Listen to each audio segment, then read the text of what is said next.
The camera was not hidden to catch Amara De Luca betraying her husband. It was hidden to make betrayal look inevitable. Rafael Stone had been standing outside Amara's room for 3 hours. Night shift. He had been assigned to this post for 14 months. The night shift in the De Luca house was not considered the important assignment. Important work happened in the rooms where decisions were made: the study, the council chamber, the dining room during political dinners. The night shift outside the private rooms of the household's women was considered, by the men who made assignments, the kind of work that required presence but not acuity. He had taken it anyway. He had taken it because he had learned, in the case that had marked him before this contract, that the work that was dismissed as unimportant was frequently the work that mattered most. The important rooms had many eyes. The private rooms had one. He was that one. He knew the sound of every door on this floor. He knew the click of the window latch. He knew the sound of the staff member who brought tea at 10 and left by 10:15. He knew what ordinary sounded like. He heard something that was not ordinary at 11:47, rain against the high windows. The hallway empty in the specific way that hallways were empty when someone had gone to bed and taken the sound of the house with them. He heard the click at 11:47. Not a footstep, not a door, a small precise sound from inside the wall. The kind of sound a device made when it woke up. He knocked. Amara said she was changing and to wait. He said, "There is something inside the wall." A silence. Then, "Come in." He opened the door and turned immediately toward the sound. The painting on the left wall was hanging slightly wrong. He had noted it 3 days ago. He had assumed the housekeeper had bumped it. The light behind the painting was red, not reflected, emanating. He crossed to the wall in 4 steps. He looked at the frame. He looked at the small red light behind the lower corner. He pulled the painting away from the wall with one hand. Behind it, mounted to a bracket that had been anchored after the wall's original construction, was a camera, not a De Luca security camera. The casing was different. The mount was different. The lens was pointed at the dressing area, where Amara was standing behind the folding screen. Rafael hit the camera with the heel of his palm. Then his knuckles. The casing cracked. He hit it 3 more times until the lens shattered. He pressed his bleeding hand against the broken lens to cover it while the device was still processing. When the outer casing split open, he saw the backup chip. He recognized the hardware. He had seen this model once before, in a case he did not speak about. A woman he had been assigned to protect in a smaller household before the De Luca contract. She had not been harmed in the way that harm usually looked. There had been no violence. There had been footage. The footage had been edited. The edited footage had been shown to the right people. And a woman who had done nothing had lost her position, her children's inheritance, and her name in the same week, because the version of her that the footage showed was the version that people chose to believe. No one had asked for the original. No one had asked for the timestamp. No one had asked who had access to the recording. They had watched 12 seconds and decided they had seen enough. Rafael had arrived 6 hours too late that time. He had recognized what kind of weapon it was only after it had already fired. He was not going to be 6 hours too late again. He recognized the hardware. He had trained on this equipment in a different context, in a different life. This model recorded locally for 4 minutes before transmitting to a remote server. He pulled the chip free with 2 fingers. His hand was leaving blood on everything. He wrapped the chip in the handkerchief from his pocket before the blood made it impossible to hold. Then the door opened. 2 of the house security team. They had heard the sound of the camera being destroyed. Rafael stepped back from the wall. He said, "There was a surveillance device. I destroyed it. The recording was being sent to an external server." Amara had not moved from behind the screen. The 2 security men looked at the camera, at the blood on the wall, at Rafael's hand. One of them reached for his radio. Rafael said, "Before you call anyone, you should know the feed from that camera was already going somewhere. Ask where." They called Silvio Caruso. Of course they did. Silvio Caruso was the person they always called. He had been Enzo De Luca's most trusted advisor for 11 years. Amara stepped out from behind the screen. She looked at the broken camera. She looked at Rafael's hand. She said, "Why would you bleed for my privacy?" Rafael said, "Because someone was trying to make your shame into evidence." 3 days earlier, the rumor had arrived the way rumors arrived in Mafia households. Not announced, just suddenly present. Amara De Luca and her bodyguard were too close. She spoke to him differently than bosses' wives spoke to their protection. She had refused to attend the Orsini dinner without him present. She had been seen standing near him in the garden past the hour when that was appropriate. These were not accusations. They were observations. Observations were how everything started.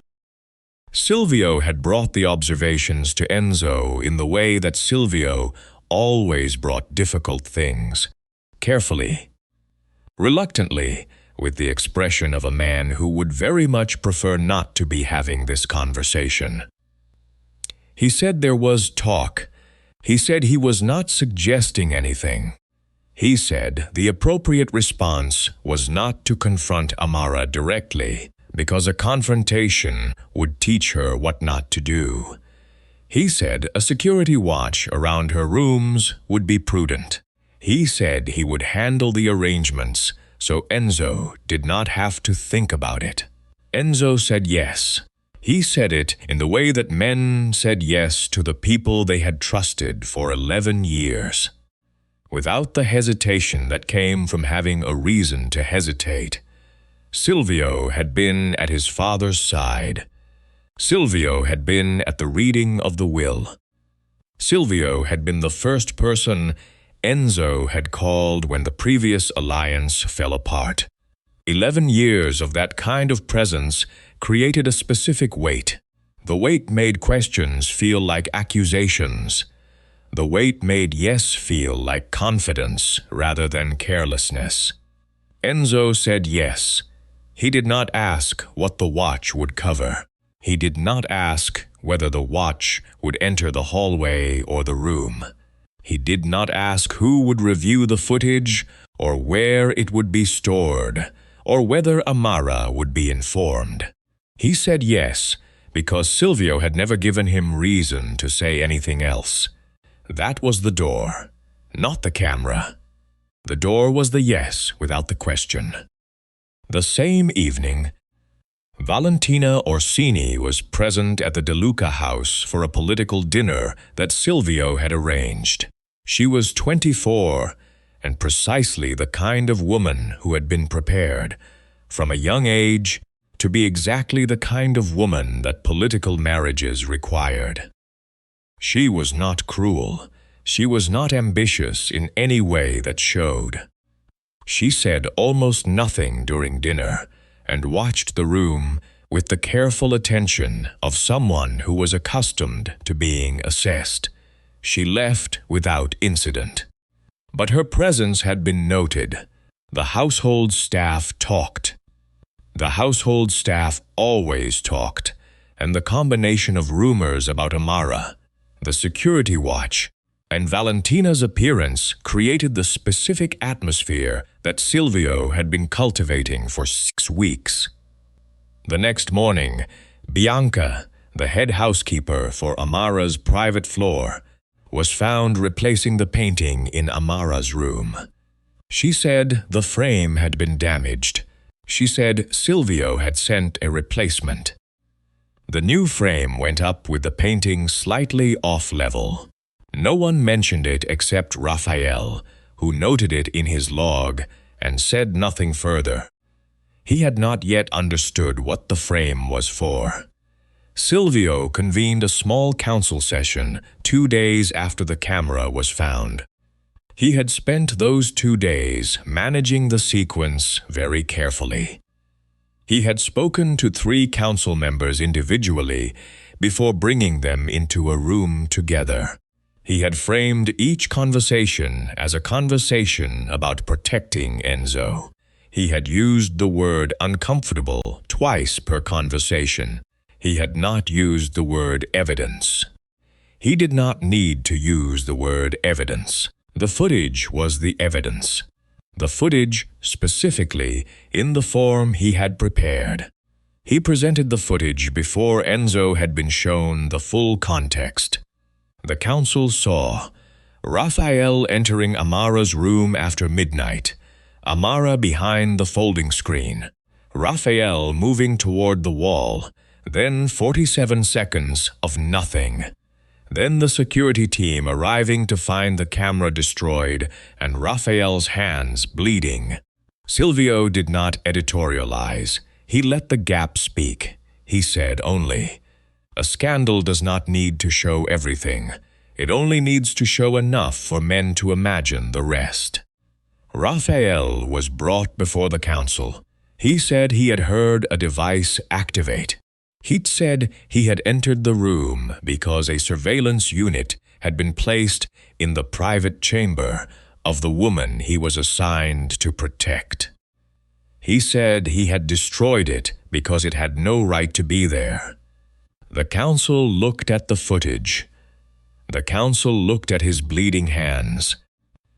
The council made the specific calculation that men in rooms like this made when a bodyguard and a boss's wife were involved in the same incident after midnight.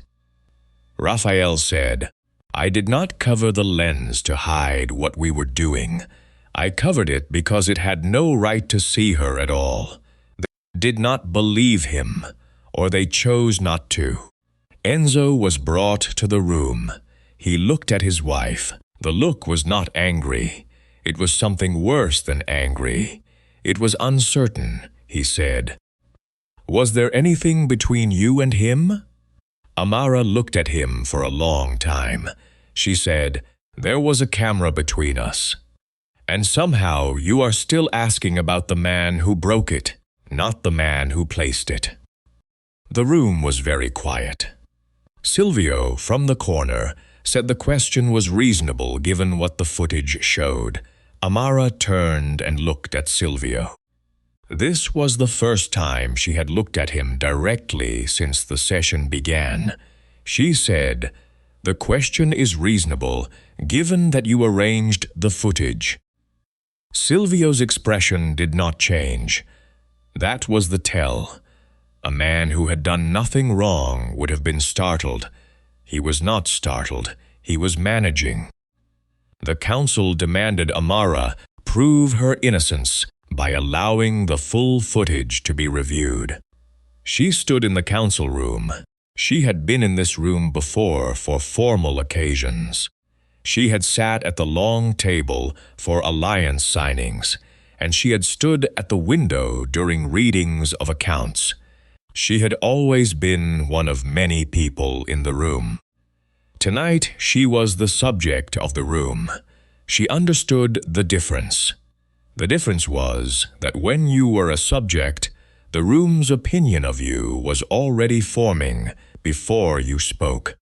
The difference was that everything you said would be weighed against what they had already decided to believe. The difference was that refusing to perform your innocence was already being interpreted as hiding it. She understood all of this. She had understood it before she walked in. She had walked in anyway. Amara refused. She said, "I will not prove my innocence by letting them watch what they had no right to record." The counsel said her refusal could be interpreted as concealment. She said, "Privacy is not guilt, and stealing it is not evidence." Silvio said if she had nothing to hide, the footage would clear her. She said, "You placed the camera, you edited the footage, and now you are asking me to trust your version of my own room." Rafael sat without speaking. He had a handkerchief in his pocket. Inside the handkerchief was the chip. He was waiting, not for the right moment, for the right question. Enzo asked it. He said, to no one in particular, in the tone of a man who had been in this room for 2 hours and had not yet asked the most obvious question. Where was the feed going? Silvio said the camera was a standard security unit. Enzo said, "I asked where the feed was going." Silvio said it was routed to the main security archive. Rafael placed the handkerchief on the table. He opened it. The chip was still stained with his blood. He said, the camera had a local backup. This chip recorded 4 minutes before transmitting. The transmission log on the chip shows the feed was sent to an external address, not the main archive. He said, the footage your counsel watched was not the full 4 minutes. It was missing 47 seconds. Silvio said the chip had been damaged. Rafael said, the chip was inside the casing when I broke it. The casing protected it. The blood on the outside is mine. The data inside has not been altered. He said, the 47 seconds that were cut begin with the sound of the camera activating. They include me entering the room because I heard a device in the wall. They show me turning away from the folding screen before I moved toward the camera. They show the red light on the wall. They show me destroying the device. He said, the part they cut was the part where the truth started bleeding. Enzo looked at Silvio. Silvio said the chip needed to be verified independently. Enzo said, then we will verify it, and we will open your server at the same time. Bianca was brought in before the server verification. She had been a housekeeper in the De Luca house for 9 years. She stood in the doorway of the council room with the expression of someone who had been carrying something too heavy for too long and had finally arrived at the place where it could be set down. She said Silvio had come to her 6 weeks ago. He had told her the painting frame in Amara's room was damaged and needed to be replaced. He had given her the new frame. He had told her Enzo had approved the change. She said she had not known what was in the frame. She said she had noticed the new frame was slightly heavier than the one she removed. She said she had thought it was the quality of the wood. She said, I thought I was hanging a frame. I did not know I was hanging a sentence. She was not charged. She had been used, and used people were not the same as complicit people, and the room understood the difference. Valentina Orsini had been present in the De Luca house for 3 days. She had been introduced as a diplomatic guest. She had eaten at the family table twice. She had been positioned, Amara now understood, the way a replacement was positioned before the original knew it was being replaced.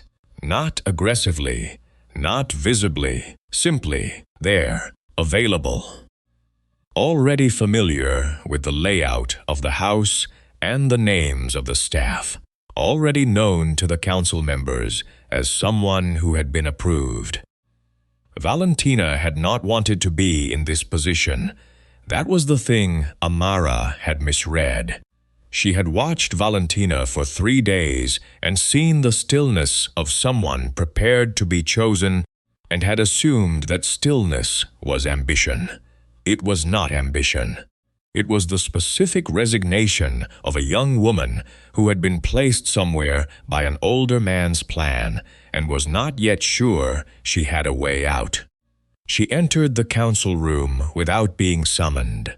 She placed a folder on the table in front of Enzo. She said nothing for a moment. She said, "I was invited to replace a woman before anyone had proved she had fallen." The folder contained a draft marriage contract between Enzo De Luca and Valentina Orsini. It was dated 5 weeks before the camera was found, 5 weeks before the scandal. The contract referenced the anticipated dissolution of Enzo's current marriage on grounds of infidelity. A dissolution that had not yet happened. That could not have been anticipated. Unless the infidelity had been planned. Enzo read the contract. He read it twice. He set it down. He looked at Silvio. Silvio said the contract was a contingency. He said prudent advisors planned for multiple outcomes. Enzo said, "You planned for a specific outcome." Silvio said, "I planned for the family's stability." Enzo said, "You planned to dissolve my marriage and replace my wife 5 weeks before you gave me a reason to want that." Silvio had no further response, not because he was surprised, because he had run out of positions. The server was opened. There was a countdown. It appeared in the corner of the display when the server was accessed. 4 minutes. 3:57. 3:54. Silvio watched it the way someone watched something they had prepared with great care and were now watching perform as designed. He had built the purge sequence 6 weeks ago and presented it as a security feature. He had been thanked for his foresight. The countdown was not designed to protect advisory materials. It was designed to run out. It was designed so that if the server was ever accessed by the wrong people, the evidence of who controlled the feed would disappear before the wrong people had time to read it. 4 minutes. 3:51. The system had been configured to purge on unauthorized access. Silvio's last card.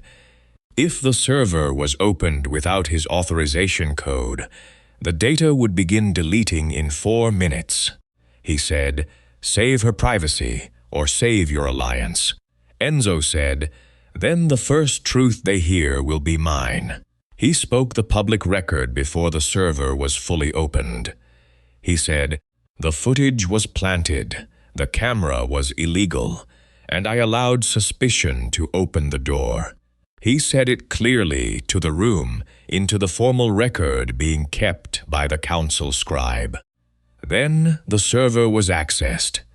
When the chip's transmission log was cross-referenced with the server's receive log, the feed route was confirmed.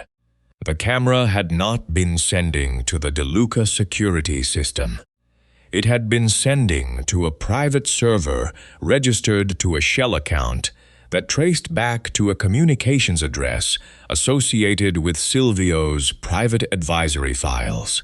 With 1 minute remaining on the purge countdown, a still frame from the full footage appeared briefly on the display. Enzo said, "Stop," he said. "Close it," he said. "We do not need to see the room. We need the metadata, the timestamp, the receive log, the transmission route. That is the evidence, not the image." His technician closed the display. The metadata was preserved before the purge completed. Silvio watched the countdown reach 0. He had expected the server's destruction to end the verification. It had not. The chip, the transmission log, the contract, and Bianca's testimony were already in the record. Silvio said the chip could have been altered. Amara said, by the man bleeding to hold it together, or by you who had the server, the feed, and the contract all along. Amara looked at Silvio. She said, you did not protect my marriage. You tried to replace it with a contract. Silvio said nothing. Enzo looked at him. He said, no, that is exactly what you did.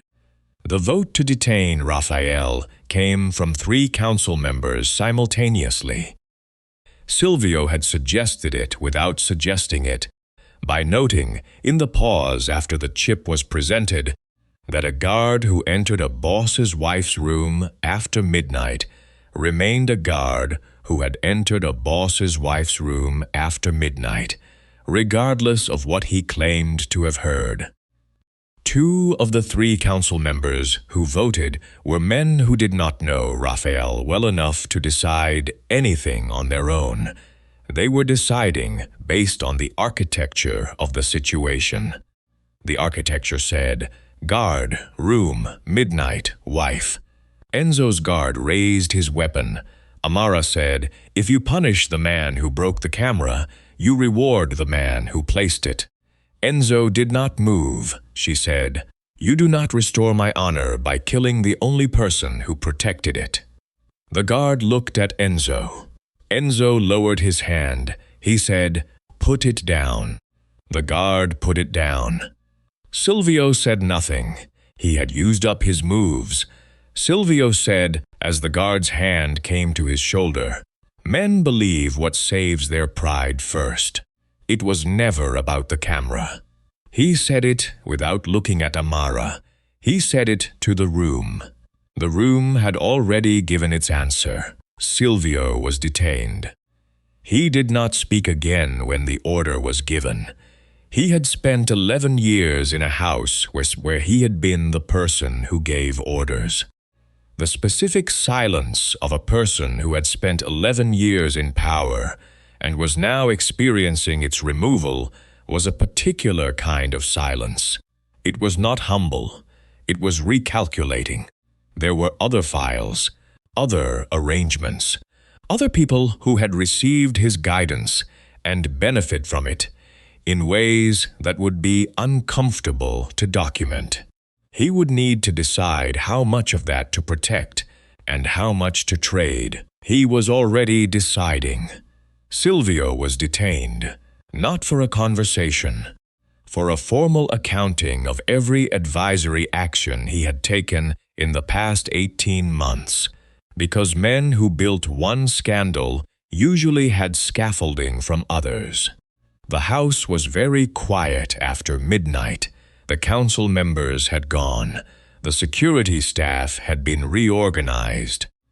Valentina had been escorted to a guest room and told she would be given the full context in the morning, which was the closest the De Luca household could come to apologizing to someone for being an unwitting instrument. The room where Bianca had given her testimony was still lit. No one had thought to turn the lights off. Someone had refilled the water carafe and left it, the ordinary maintenance of a room where something extraordinary had happened. Amara stood in the council room after the others had left. She was looking at the spot on the wall where a painting had been and a camera behind it. Not the actual wall, the description of it, the space it had occupied in her life for however many days it had been recording. Enzo came to stand near her. He said, I thought watching the room would protect the marriage. She said, a marriage that needs a hidden camera is already being poisoned by the person holding the feed. He was quiet. He said, I did not install the camera, but I gave the man who did permission to look for guilt in your room. She said, you did not place the camera, Enzo, but you let suspicion open the door for it. He said nothing. There was nothing to say. that would make it smaller than it was. He signed 5 laws before the next morning. No surveillance device of any kind was to be placed in the private rooms of any woman in the De Luca household or any household under De Luca protection. Footage related to personal honor could not be used as evidence without a verified original, a complete timestamp, and an independent confirming witness. No woman in a De Luca household was to be required to expose private footage to prove innocence. A bodyguard had the right to destroy unauthorized surveillance equipment in the private spaces of the person they were assigned to protect. Any advisor who used surveillance to construct a scandal was to be tried as an internal threat to the family, not as a business dispute. He signed all 5 without ceremonial language. He had signed a great many documents in this room: contracts, alliances, formal charges, dissolution orders. He had signed them in the specific way that bosses signed things. Decisively, without visible hesitation, because visible hesitation was information. These were different. He signed slowly, not because he was uncertain, because he wanted the signatures to be legible. He wanted the record to show that these were not emergency measures. They were not reactions to a crisis. They were corrections. He signed all 5 without ceremonial language. He signed them the way debts were paid. Then he looked at Rafael. He said, "You crossed into my wife's room." Rafael said, "No, I crossed into a crime scene before it became her shame." Enzo looked at him for a long time. He said, "The post is yours." Amara looked at Rafael. She said, "You did not save me by loving me." Rafael said, "No, I saved you by remembering where my duty ended and your privacy began." She nodded. She left the room. She did not look at where the painting had been. She had decided, on her way out of the room, that she was not going to spend any more time orienting herself around the space the camera had occupied. It had been there. It had been removed. The wall was a wall again. Not a crime scene, not a piece of evidence, not a thing she had to explain to anyone. Just a wall. She had her rooms back. That was the first thing. The other things, the apology that would not be sufficient, the marriage that would need time and honesty before it was what it had been, the laws that would need enforcement to mean anything, those were things for tomorrow. For tonight, she had her rooms back. She did not look at where the painting had been. By dawn, the De Luca family learned that a hidden camera does not protect a marriage. It poisons the room, edits the truth, and teaches powerful men to mistake stolen privacy for proof. A wife's room is not a courtroom. Privacy is not guilt. And the man who bleeds to cover a stolen lens may be the only one in the house still guarding honor.